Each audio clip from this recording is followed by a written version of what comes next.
Today, I'm going to teach you how to crumb coat a cake at home. To start, you're going to need an offset spatula. Size depends on how big your cake is and what you feel comfortable with using. You're going to need a large spoon or ice cream scoop, sharp knife or cake leveler, a cake board, and a rotating cake stand if available. These are an investment, so make sure you really love cake decorating before you buy one. I also suggest a non-slip pad.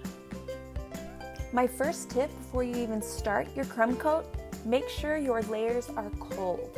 Place them in the fridge for about 30 minutes or freezer for 10. You want your layers to be firm and cold.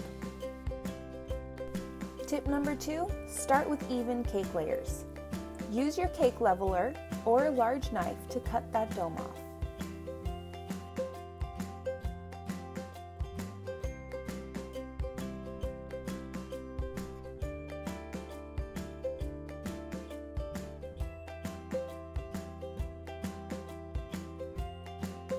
Now it's time to start building your cake.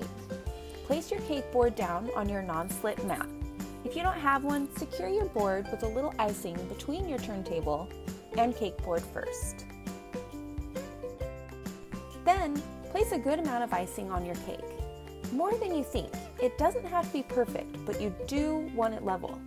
Be sure to get down eye level to make sure. Then, repeat for all of your layers.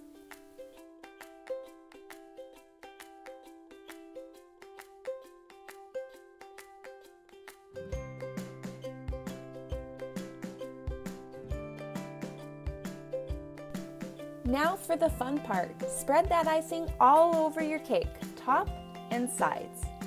You can do this by placing it on with an offset spatula or even piping it on. Flatten out the sides to get off excess icing with your offset spatula or a cake comb. Plop your cake in the fridge for at least 20 minutes. That way it hardens up and those crumbs won't sabotage your cake design. Once your cake is fully chilled, you're ready to decorate. Check out my other videos and decide how you want to decorate your cake. Please don't forget to hit that subscribe button, and if you have any suggestions for other videos you'd like to see, please leave a comment in the comments section. Have a great day, and hopefully I'll see you again soon.